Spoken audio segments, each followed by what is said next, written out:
Leonard Thompson III. I always like to remind you that the Voice and Viewpoint is San Diego's only African American publication, serving 89 zip codes, 17 cities, 39 unincorporated communities within San Diego County. And for those who don't know, San Diego County is the eighth largest county in the country, spanning 4,280 some square miles. And so we come with the belief that people without a voice cannot be heard. And so while we cover the news, we realize that news does not have color, but we bring it from a black perspective. And so this evening, we are honored to have guests with us again. The artistic director for Common Ground is going to be sharing with us a praise report, if you will. Dr. Thompson was very much involved in discussions of the production after seeing it. And we're going to spend a little time with them. But then after that, I'm going to take you into what is going to be one of many ongoing discussions of Project 2025, which is the Heritage Foundation blueprint for how Donald Trump will change America, and you will believe that you're living in a twilight zone if he succeeds. So we're gonna get started. Dr. Thompson. Well, Dr. Warren, I'm very, very excited to be with you here on this evening. So much is going on in America, but we want to start off with the lighter point and something that said so much as we finished out the weekend, and that is the Day of Absence. The Day of Absence, when I say that, it was a play well done, well directed, and it was just a phenomenal experience that we had here in the city of San Diego, Common Ground Theater, and the artistic executive director, Yolanda Marie Franklin, did a fabulous job and picked a wonderful cast. And you know, I've seen blackface, but it's the first time I actually seen whiteface.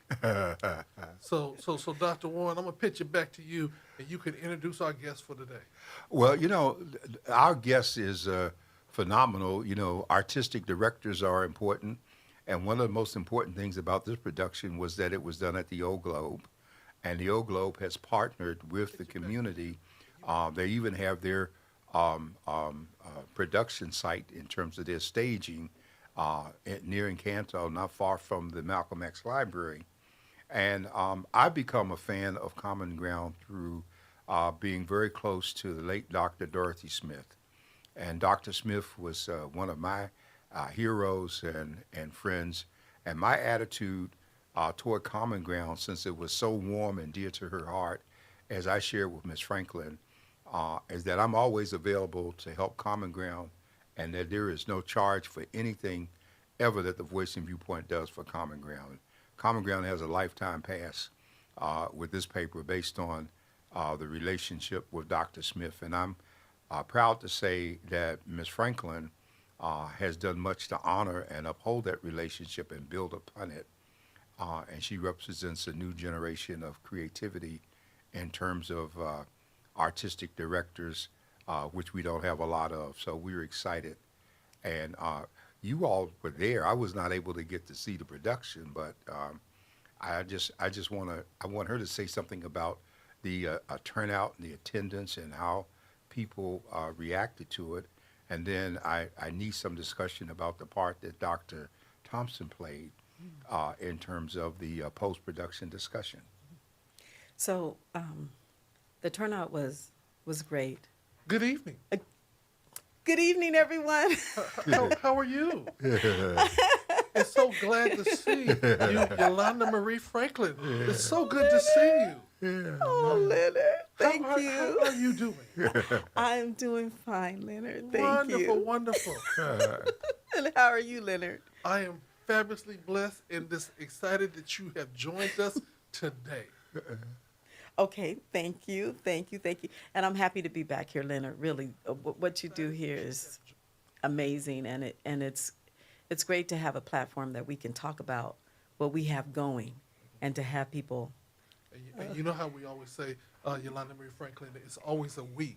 Yes. We have a platform in that we have expanded our we, because Dr. Warren was a we by himself, and then he began to expand and made it we with us, and we're doing we with Common Ground, and That's right. we with so That's many right. other. And I think that we have to keep on saying We. and have something because that's what's going to keep us growing. I love that, Leonard. Yeah. So Yeah. can we get to the play now? Because you did a Okay. fabulous job. Okay. Thank you. Thank you. Thank you. Day of absence. It's a day of absence, a day in a small, made up southern town where all of the black people go missing. And they're in all of the jobs, such as all of the labor jobs, such as maids and shoe signers. And the play was based in 1965. But what we found is that there was a relevancy for the play today. And what people didn't know was that there was going to be whiteface. That Yeah. that is cast a totally black cast, and they all came out in whiteface. Yeah. And some of the themes in the play are racism. We talk about racism, and we talk about the value of our culture and how we have played such an important, impactful part in America to only be thought less than. And so fighting for our history, just so many things. But Leonard, I'd like to talk about the talk back afterwards, Oh, if we well, can. let's talk about the direction of it. Okay. I wanted to say Oh. that the cast that you selected was absolutely phenomenal. They were, the timing was impeccable. Everything, nothing lagged, nothing. You know how sometimes like, hold on, take two. There was no take two. Everything was phenomenal. And what I also loved about it is that you use young people, young lady who just graduated from high school was in the play, as well as you had people that were closer into their 60s, a part of it, and they became the cast. And what I loved about it, you had people from all walks of life, as actors and actresses doing an amazing job. And finding out, the church folks come out. The young lady said, I did the costumes, and I said, I didn't know you did. She said, I've done a lot of plays, and you're involving more and more everyday people in the theater. And I think that says a tremendous amount of where Common Ground is going, as well as your vision that God has given you for to move the needle forward. Because it's about the community. Yeah. This is the community's theater. So that's where we start first. We start with the people that build the community, are in the community, and we found that there's a lot of talent that people haven't tapped into. And so bringing our high schoolers, bringing our vets, and putting them all together and showing people that that there's a wealth of talented people, intelligent people, people that want to support the vision and that can take direction, and people that are hungry for this. I just was so amazed at how, I'll have to say. Well, while you're thinking of words, Yeah, let's yeah. understand that what is happening in terms of the energy is is a tremendous response to what you have brought to this. I mean, you took the black nativity to a whole different level when you involved the pastors and churches in ways that had not been done before. And for the record, I've never seen a bad production of black nativity. You took the whole concept of common ground outside of the community when you went to Scripps Ranch for the other piece, and now you're at the Old Globe. And so these movements are important because San Diego's African American and black communities are all over San Diego. We are not constricted to southeastern San Diego as people would want us to be.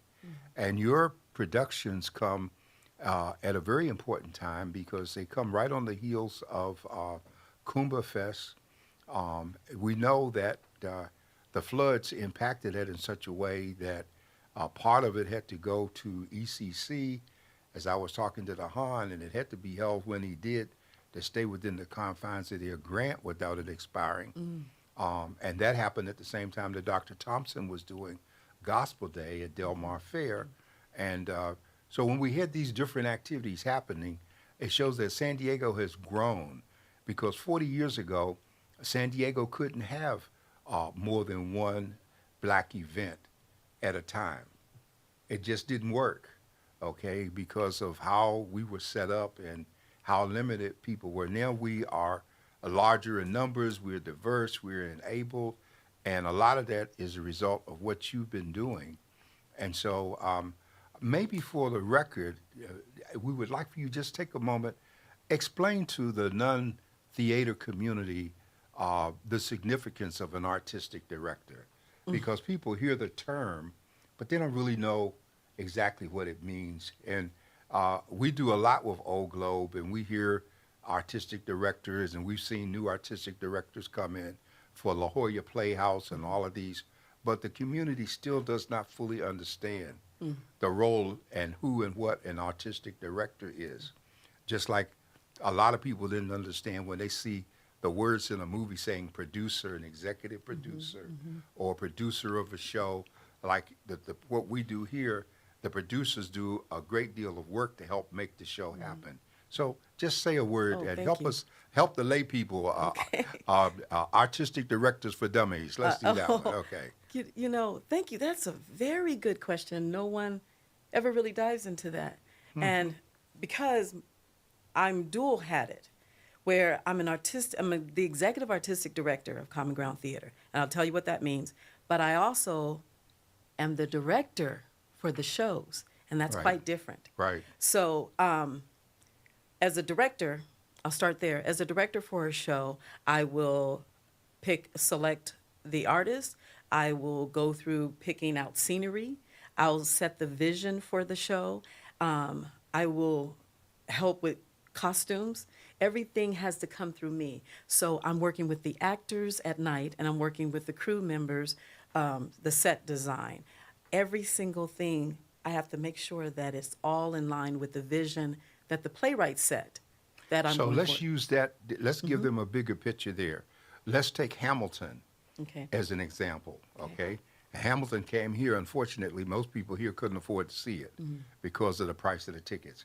But when I think of Hamilton, Okay. then I think of all of these costumes, and I see all the movement and the background and all. So those are all the things that you set up. Well, what I set up is I mean, you by picking it. I conceptualize. have a team. Right. I'll have a team, but we'll talk about the vision. The vision for Day of Absence was I went through the play, and the playwright had an idea that everything needed to be done in patriotic colors, red, white, and blue. So it needed to look like that from our flyers to the costumes to the lighting, everything. And it was significant that we used those colors for the mood, for the tone of the show, for how people came out. But then talking about an executive artistic director, the difference is what I'm doing is running the company. I'm All running right. the company with, and the board governs it. But what I do is I take them the vision, I take them the planning of the season, I'm selecting the plays, then I'm saying when these plays are going to go on, I'll get royalties for the plays, I will set up with our treasurer what the budget is going to be, making sure that we can afford to do these plays. Also fundraising, also selecting who's going to do the marketing. I mean, really, really running the company, that's the business side. And then the Okay. show side is bringing in the right kind of actors that are going to spark interest. And as an artistic director, I am engaging the community in this resurgence of Common Ground Theater.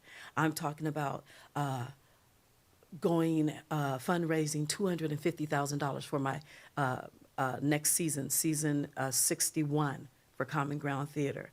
And so that means partnering with donors, specific donors or people that would like to sponsor or underwrite. So it's like 24/7. I am up when I raise up in the morning. I'm talking to my president, and I'm talking about what my things are on that I have going on for the day, and what I need her help in because we're right now our infrastructure infrastructure structure that we have at Common Ground is limited to I'm the one sole employee that they have, and then I have a working board that helps me. So So it sounds like you're doing two jobs in one, really. Three jobs if you consider three, uh-huh. and that's important because most of us have to do that for whatever area we're in, just in terms of making things work. Right. Okay, and so I just thought it was important for us to Thank do you. that because we have a resurgence of the arts underway with the Black Arts Zone that's been set aside, and all of the discussion. I was on the Hill some 50 years ago when the National Endowment of the Arts was created, and it was created by Adam Clayton Powell. And when he created it, he also created the Commission on Arts and Humanities in terms of where monies would go. And for a while, there was a very stormy period because people began to take the money during the radical period with the hippie movement and during the time of the age of Aquarius, and they were taking crucifix and turning it upside down and doing all kinds of things, and people backed away from the arts in many ways. And so San Diego has never had a true resurgence of art. There are a handful of people like you and Dahan and one or two others that are trying it. And we were just mentioning M. Laffey, who did a great deal in terms of hands-on in her day when she was well and able to do so. And Floyd Gaffney was outstanding, and he was responsible for a lot. His daughter, very involved with Moxie in terms of continuing family involvement in the arts. And so I just like for us to have more discussion, and I wanted to do this because I wanted people to see you beyond just those productions that have been done, that there are things yet to be done. And we know there's some partnerships to be had, especially between you and community actors and Sister Hamilton and all of her greatness. And I think it's a phenomenal time when we have people such as the likes of you all that can work together and produce. And perhaps we can bring this community back to the arts, okay? I'm gonna just say this and not belabel it, but the name of it is escaping now. There's a theater in Washington, D.C., down in Southwest, and so many great people got their start on the stage of that theater. People like James Earl Jones, who did The Great White Hope. Before it ever went to Broadway, it was there on that stage. People like Amar Baraka, Leroy Jones, when he was doing things during the height of the movement, showing that white America had wrapped the white woman in the flag and given her over to blacks as a distraction. It's just all kind of powerful statements that have come out of theater, and we've gotten away. Nikki Giovanni was at Howard back when I was there. And so we have all of this talent, and San Diego has been starved. It's been a desert in terms of much of this, the kind of stuff that I grew up on. And so I'm excited about what you're doing. And Dr. Thompson, I did, that the mistake of letting me talk is that little file cabinet opens in my mind, and I start giving you all this stuff. Well, one of the things that I say is that it's a good thing. And one of the things that you said is that you're the only employee of Common Ground Theater, but don't get it twisted. The people that are contracted to be in the plays and that are working in plays are receiving stipends, and so this is just not a free. Everybody gets do it, but you are actually having them on stipend, and most theater companies have their actors and everybody on stipend and not on payroll. And so I just want to give that to people that this is just not. This is a big operation, and she has taken on not only the artistic director role, and that's the business side of it, but also the director and the creative side. And so it is an opportunity for so many of you people that are interested in theater to get involved. And again, you could walk into a situation that could put you somewhere that you could never imagine unless you invest in your time. Really, because we're a professional community theater. And I say that because there are standards and there are policies and procedures and best practices that we have people follow. So people are actually contracted and they go through every aspect of being part of a professional theater. So it's a really place where you can be grounded and you can learn and you can explore what you really want to do. We're like dream makers. Well, you stand in tall shoes, okay? And Oh. and San Diego is not a DC. My first entry into college was through the College of Fine Arts at Howard, and there we had we stand on the shoulders of people like Paul Robeson, Oh. in terms of all that he did. Uh, a man that was not only an athlete and attorney, but such an outstanding actor. I believe when he did Othello in Russia, and got to that scene that is so powerful, it said that one of the Russian gentlemen in the front had a heart attack because he thought he was actually killing this woman. So so convincing. But we got it's important that through you we learn, and like what you were doing with Dr. Thompson, and we still didn't do that. We want to hear more about that feedback period, because when I see what you're doing, and I think of people like Lawrence Fishburne, who is a Shakespearean trained actor. We don't think of blacks being Shakespearean trained actors. We think that Richard Burton was the only person that was Shakespearean trained. That wasn't the case.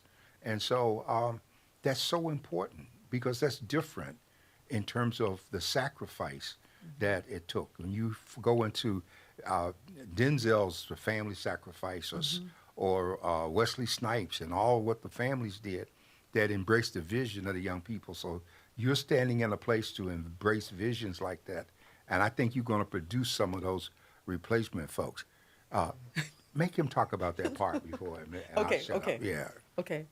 So we invited Leonard and Iris Anderson for our Sunday show to be part of facilitating the talk back, the discussion afterwards. And what happens is we start off with 3 questions. The 3 questions are, why this play today? It was written in 1965. So why this particular play today? What was your take back from the play? And which character were you most similar to or different from? And then we'd have our guest answer those questions. And Leonard.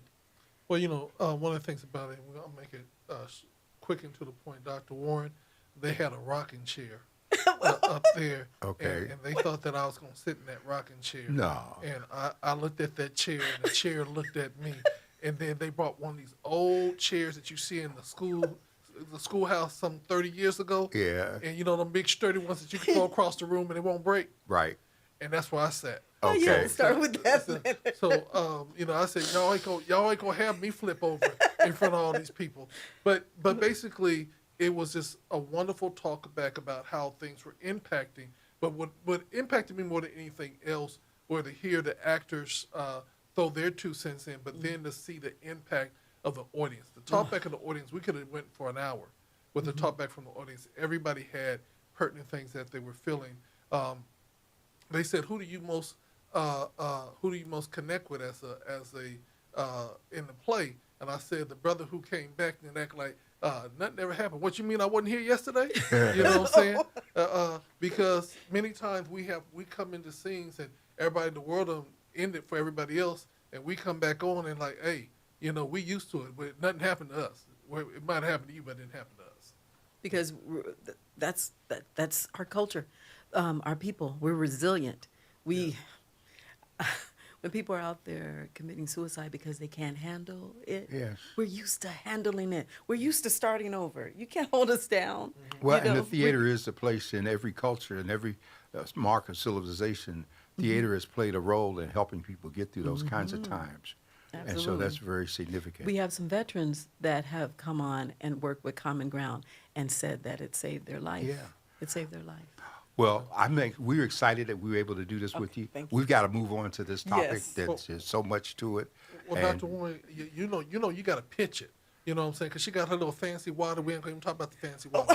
Okay. But you know, they said the day of absence, and I think it's so apropos about what we get ready to break into right now. Yeah. Oh. Yeah, because it seemed like they're trying to get it to go back to there. And we are going to get to a day of absence if we don't react to what I'm about to share. Okay. Okay, so on that note, and please be welcome to be here because there's so many of us that we want to hear what I'm saying. Several weeks ago, I was one of the first publications to make people aware that there was such a thing as Project 2025. And Project 2025 was intended to be a blueprint for the second term of Donald Trump as president. In his first term, which he campaigned in 2016 and was elected in 2020, the Heritage Foundation, which is a nonprofit think tank with great dollars and deep pockets, the Heritage Foundation laid out a blueprint for how to dismantle the things that had been done by Barack Obama as president. And this was not an unusual pattern because history is repeat with whenever black people or African Americans have made significant social gains, it's followed by an effort to reverse and to wipe it out. When we came out of the Civil War and moved into the period of Reconstruction, we were elected officials. We were the first black superintendent of public instruction in South Carolina. We had 2 black U.S. senators from the state of Mississippi. And my great uncle was the first black congressman from North Carolina. But by the year 1900, all of those gains have been wiped out because of the white reaction that came, because Rutherford B. Hayes made a deal with the South in terms of getting them back into the Union that said that if you come back in, we'll let you do what you want to do with your colors and we'll call it states' rights. And we won't interfere. And so that happened. And so let's fast forward to Thurgood Marshall and all the good that he did. One of the few people I know that ever argued some 30 cases as the Solicitor General of the United States long before he got involved in civil rights and never lost a case. And he becomes the first black member of the Supreme Court. He retires, and then they put in the clown, Uncle Clarence. And Uncle Clarence comes in, and his goal is to be a black face instead of the white faces in your production, and as a black face to then go against everything that would have been a continuation of what Thurgood Marshall did. I'm sorry. Now, Dr. Warren, I think that it's very important that we noted that they sidetracked us with Clarence Thomas all about the pubic hair on with Anita Hill. And so people went to his defense because of all of that stuff, but we didn't realize that they were trying to get us to get behind this person that was going to be detrimental to all black people. Well, it wasn't. And we didn't do our homework. Yeah, but it wasn't sidetrack, okay? And let me just say for the record, and I know for a fact, that everything Anita Hill said about Clarence Thomas was true. All right? Everything that he did, from the pubic hairs to the coke to the whole thing. But that's not the issue that we want to show. We come down now, he's the longest serving member. Now we've come to a black president who had no scandal and did great things, left us affordable health care, which everybody is benefiting from, the same way we do Medi-Cal and Social Security, Medicaid rather. And so now we have this heritage group with this new plan. And this new plan has been drawn up by former members of Trump's own administration. And this new plan, called Project 2025, 900 pages. I'm going to give you some of the highlights each week as I discuss what this plan would do. And you can download it if you would like to, and you can follow it. Because let me just say that the Heritage Foundation, which is a part of the Heritage Institute, in Washington, D.C., you have things like the Urban Institute, and you have all of these different groups of people who are out of office, and they get grants and they get salaries transferred to these entities that pay them while they engage in all of this research and preparation for the next time that they might be empowered. Okay, so during my years as vice president of a policy institute, there were many times that I would fly up to Harvard in the evening to the Kennedy Institute for a dinner meeting to talk about the plans of what we were going to do as Democrats when we got back in power.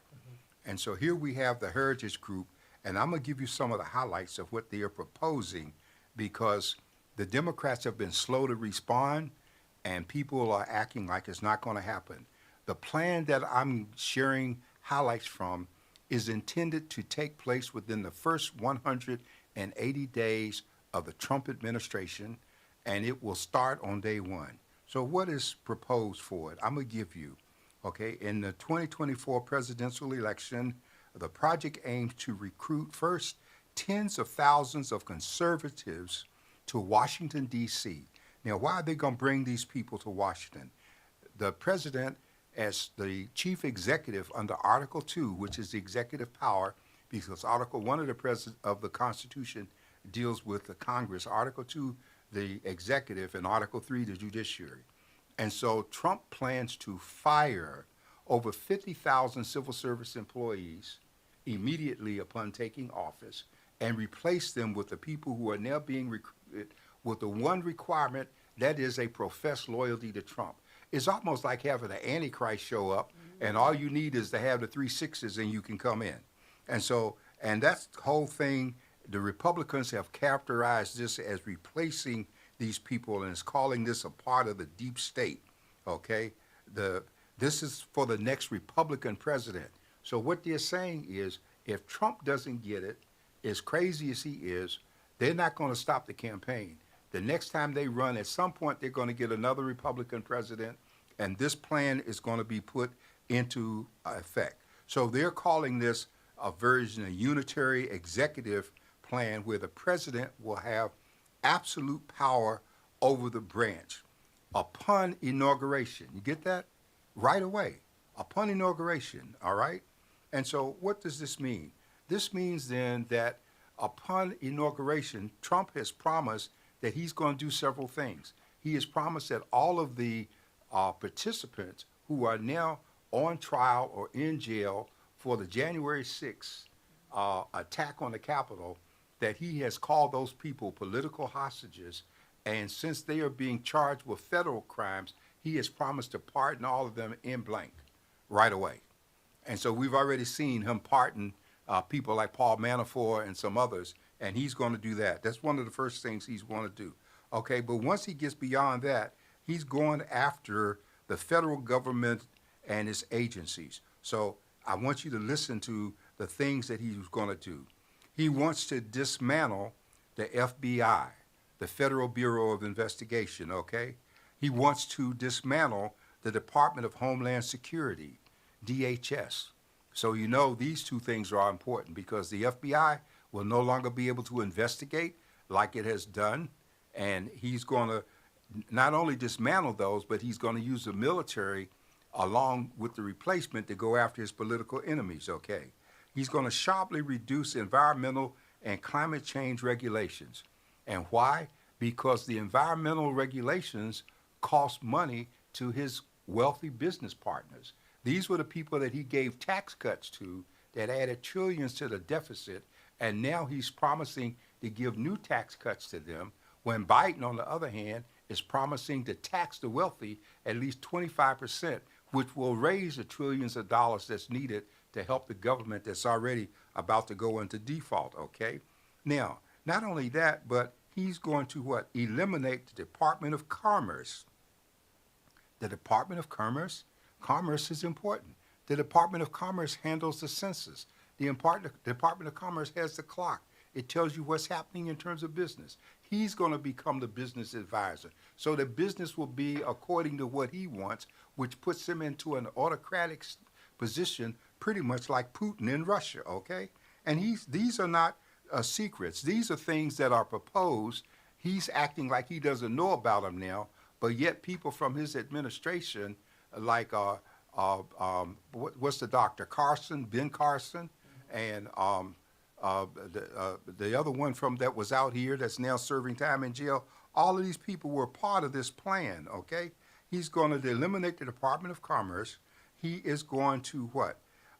Get rid of the Federal Communications Commission, and that's important because all these radio and TV licenses and what was done in the past for us in previous Democratic administrations that allowed blacks to buy radio stations and TV stations and to become participants in the communication game, that's going to be wiped out because he's going to control it, okay? He's going to eliminate the Federal Trade Commission. And that's very important because the Federal Trade Commission is the entity that gives the approval when we're testing vaccines and we want to see how they work. We just can't produce a product in the store and just go out and throw it to people. Well, we know how Trump feels because he told folks to drink bleach and Clorox.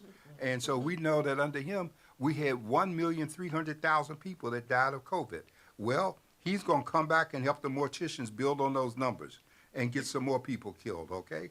He's going to abolish the Department of Education. So all of you wonderful, the black folks out there that have these student loans, oh, the loans aren't going to go away, but the department is, which means there won't be any future loans. And if there are no future loans, then we're going to go back to where he thinks he wants us to be. If we're not educated, we're going to fall off the grid, and some of us are going to wonder what happened. What happened is that we're not paying attention to what's going on, okay? He's going to transfer what's left of education to other agencies if he doesn't just terminate the stuff outright, okay? Now, he's going further when it comes to the government's explicitly rejecting abortion as a health care issue. And so first we get Roe v. Wade abolished. Now there won't be any chance for medical treatment. We've already moved in the direction of the states enacting laws to put doctors in jail if they even do something to work with people. And so all of this is a part of his plan. What he's saying in the campaign, Trump is saying, well, it's states' rights. Well, doesn't that sound familiar? Didn't I say that's what Rutherford B. Hayes said after the Civil War? He gave the power to the South as states' rights, and they imposed Jim Crow, segregation, all kinds of dual standards, and that was their way of responding to keeping us in our place. He is going to remove protections against discrimination based on sexual or gender identity. In other words, there is not going to be any more diversity, equity, and inclusion. Affirmative action is going to be wiped out. He is also going to criminalize pornography, and so anything that is considered pornography is going to be a criminal offense. Now, that's important because over 60 years ago, when the Supreme Court was hearing a pornography case, somebody asked a member of the court, what is pornography? And the justice who responded gave an answer that has resonated over decades. And here's what he says. He says, I can't define it, but I know it when I see it. So is that going to be what we use to put people in jail? Well, let me just show you between abortion and eliminating contraceptives, those things there are going to come into play. Back in the 60s, I believe it was, there was a case in the Supreme Court called Griswold v. Connecticut. And in this case, the question came up as to whether the federal government had a compelling interest in what happens in your bedroom. And it was an important case because it was trying to block the use of contraceptives in the privacy of one's home and bedroom in terms of sex. And so he is going to come back to criminalize contraceptives. He's already attacked abortion. He's moving to criminalize contraceptives, and he can do that because he has a Supreme Court now that's 6-3 that can go back and reverse the Griswold v. Connecticut and any other cases that come close to this. We know that he is going to do something very interesting, that he will immediately deploy the military for domestic law enforcement, and that he will direct the Department of Justice to go after his enemies by invoking the Insurrection Act of 1807. Now, this is significant. If you ever saw the movie with Denzel Washington called Siege, and it is a poor rendition of the book itself, the movie does not do the book justice. If one could ever get their hands on a book, it's a rare book. Siege really gives a story of how some black ex-military people took over the city of New York. They cut off the tunnels, the trains, the buses, and everything. and they held us hostage. And it wasn't long after that book came out that the same thing happened in Washington, D.C., that a group took over 3 sites, one of which was City Hall. And one of the things that happened there was Marion Barry was a councilman at the time. He got shot in the butt. We all wondered how that happened, probably running. And then they took over the Jewish place. And so B'nai B'rith, the office, and they took over these offices. Okay. Well, in this movie Siege that Denzel is in, what happens is the military is deployed to round up all Arabs the same way we rounded up the Japanese Americans for internment in World War II. What's so significant about Siege is that when the book first came out, I missed getting it right away, and I was looking for it, and guess where I found the one copy I could get my hands on? It was in a bookstore in Mexico City. And that's because the relationship between Castro and South America and all those elements of people was different than the relationship of America that had already was in effect at war with them and trying to have people go in to assassinate Castro at the same time that he was courting the Russians. And that was a precursor to what we just had happen last month when these Russian destroyers show up in Cuba. And that's a reminder of the Bay of Pigs and the fact that Putin is saying, if I can get my ships within striking distance of the U.S., just like you're messing with being in striking distance helping Ukraine. So all of this stuff gets to be very important. Now, but that's not the end of it. That's not the end of it. He's going to recommend arrest, detention, and deportation of undocumented immigrants across the country. We got 11 million people that are undocumented. He's going to arrest and put them out of the country. And he can get away with it since he's already abolishing Homeland Security. And what's under Homeland Security? The customs is under Homeland Security. Border security borders are under the Border Patrol is under Homeland Security. So he's going after all of these things at one time. Now, what's so significant about this is that this part, in a sense, is not new. Because as I recall, back in 1968, there was a effort. It wasn't in '68. I'm sorry, but back during, I believe it was the Reagan years, there was a bill, H.R. 1, and H.R. 1 was called preventive detention, and H.R. 1 came after the Watts riots, which was '65. So after the riots, America began to go back to old military bases that had been closed and to open them up and start preparing them to be used as detention centers. And one of the things they did, since D.C. is under congressional control, they enacted what's called preventive detention. And under preventive detention, your constitutional rights to go before a judge at speedy trial and examination get suspended. So in Washington, D.C., there are people who have been arrested just on suspicion of being a problem, and they are being held in jail indefinitely as if they were at Guantanamo Bay without the right to go before a judge because that's preventive detention. Get the word preventive? You look black, you might be a threat, so we're going to prevent you by detaining you in terms of doing that. So he doesn't stop that, okay? So he goes on a little bit further because under Trump's approach, all of the people who are on death row in our prisons would be speedily executed.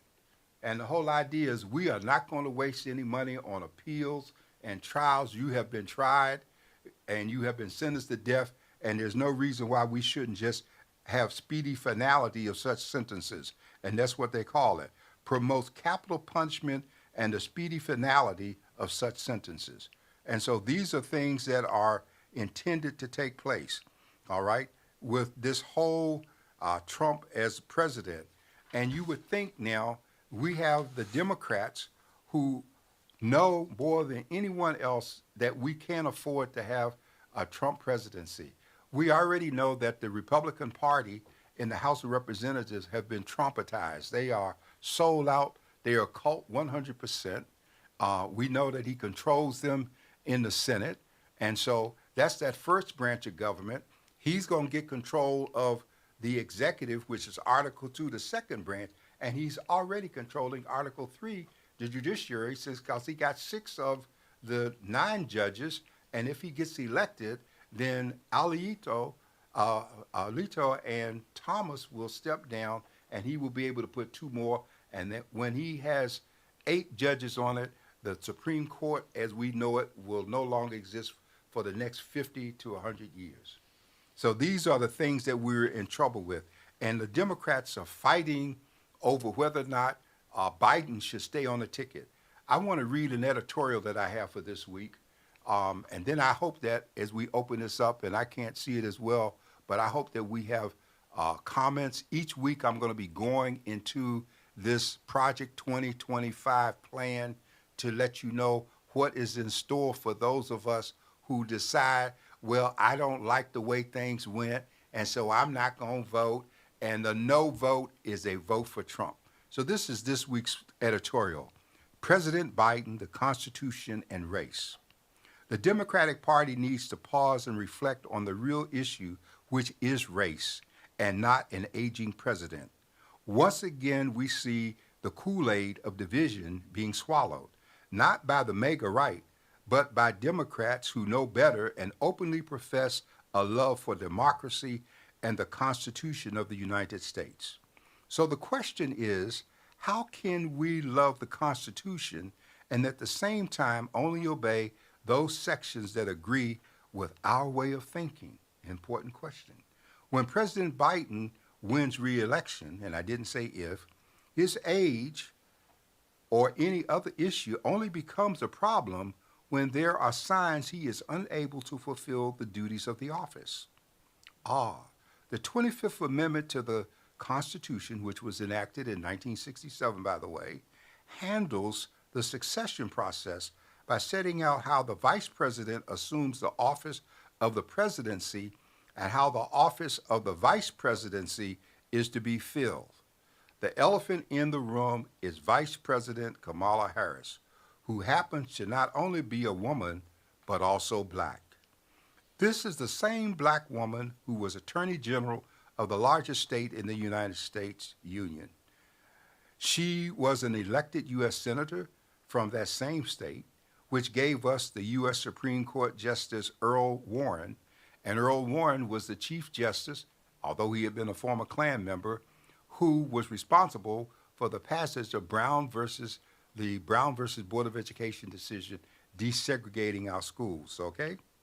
Now, this is also the same state that gave us President Ronald Reagan, considered the godfather of conservative right Republican Party.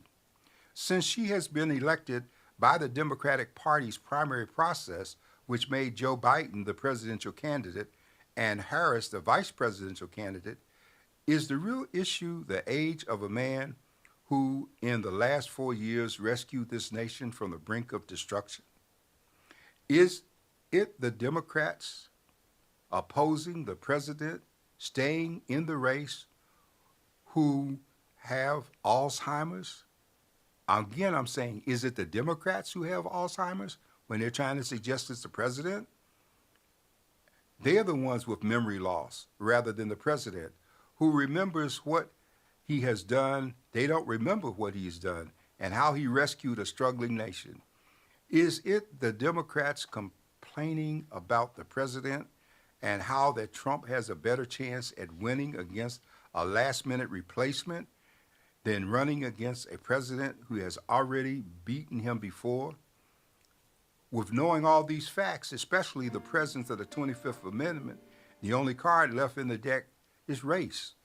It appears that some white liberal Democrats just want a black woman or they don't want a black woman in the orbit of really becoming president, and they would rather disgrace and destroy a good man because of a bad debate than take a chance on a black woman running the White House. Something to think about. Let's not get it twisted. It was a black congressman from South Carolina, James Clyburn, who motivated black America to vote for Joe Biden when it appeared that he was out of the race for the presidency. It is the black vote that put him in office, and it is the black vote of the Congressional Black Caucus who, in this race for the White House, is standing in unity with the Democratic leadership of the House of Representatives in a Republican controlled Congress against whimpering calls from a few Democrats for the president to step aside. Once again, the clarion call is to stand with the Constitution and not be like the Supreme Court, who is now stumbling upon all it stands for in an effort to protect and insulate the very convicted felon that we, the people, would keep out of the White House. A move to oust President Biden would surely guarantee an election victory for Trump. That's this week's editorial. It has gone to 240 black papers around this country. I know for a fact it's running in the next issue of the Oakland Post. It'll be in the Mississippi Link. It'll be in New York. It'll be running in Chicago, in Baltimore, L.A., and throughout the country, Florida, Texas, the Carolinas, Georgia, all of these places, our papers will be running this as we make a show of support for the president. And so, my dear listeners and my colleagues here, I needed to get this out because we need to become aware and pay attention to what's going on with this Project 2025. And I believe Dr. Thompson is going to be putting up where you can find it on the internet. If you have questions or comments, you can always email us to the Voice and Viewpoint or here. We want to hear from you. This dialogue is not going to go away because maybe with this dialogue you will be reminded that you don't really have a choice in voting if you still plan to live in America. Well, one of the things, thank you, Dr. Warren, for a great editorial, but also the beginning of our conversation on Project 25. We have pinned up the link where you can download it. It's what, 900 pages? It's 900 pages, but there is an executive summary that might be of some help to him. And so for those of you guys that don't understand executive summary, that means that there's a short didactic version, if you will, of it so that you can get through it much quicker than reading all 900 pages. But for those of you guys that are going to continue to discuss it and really want to have deep conversation, you're going to need to read. This is the biggest thing. It is a game plan. It reminds me of the Willie Lynch papers. Yes. It is a game plan. It reminds me of the Willie Lynch papers. You might be saying, well, Dr. T, what are you talking about? Look up Willie Lynch papers and read them and see the game plan. And everything in that game plan, Willie Lynch was able to accomplish just by putting it out there and people follow the game plan. This is the Willie Lynch papers. The Willie Lynch letter. Excuse me. Yeah, the Willie Lynch letter on how you control a Negro. Yeah. Okay, and if you follow the letter, it was written for white people who had blacks, and so it showed them how to keep blacks in their place. Yeah. So that's what we want you to do. This is the most pivotal, crucial election as ever before. We cannot sit back and be starstruck. We cannot sit back and look at sound bites and listen to sound bites. We're going to have to read. We're going to have to get involved. We're going to have to walk. We're going to have to get out people out to vote. Parents, if you got children in your household that are voting age and they're too lazy to get up and register and vote, then send them outside your house and say, if you can't fight for your freedom in America, then you can't stay here. We need to put some things in place. We need to require our children and our community to get out and vote. We're not telling you who to vote for. Right. We want you to vote the right way, but we want you to vote. And to know that a no vote is a vote in effect for the other side. Because if you're not voting, you're voting. And I want to say this, and I'm going to use this in my best Southern voice that I can do, because you gotta really hear it when I say, when somebody come up to you and say, look, now I'm gonna say it sweetly to you, but I'm gonna do you in. I'm gonna throw so many tricks your way that's gonna spin your head. Now we're gonna make America great, but you're really not involved with it. We're gonna get rid of y'all, and we're gonna set you aside. And if you disagree with me, we're gonna do this and we're gonna do that. But we're gonna build the deck up against y'all because y'all don't see that that's what we're doing. No matter how they say it, no matter how many times that he said it wasn't him, no matter how many times that he then makes it seem like it's everybody else's issue, the bottom line is the mistake would be is to put this narcissistic person back in the White House and then let the the small majority get around him and then push their agenda to the next level. And the only way we can stop them is with the vote. That is our secret weapon, because the vote will make a difference. The vote not only will keep Trump out, but we have to vote at the state and local level, because if we vote out those Republican members of Congress that stand with him and those Republican senators, and we return control of the Congress and the Senate to the Democrats, then we have a weapon that we can use against the Supreme Court. The only solution against the Supreme Court, let me make sure you understand this process.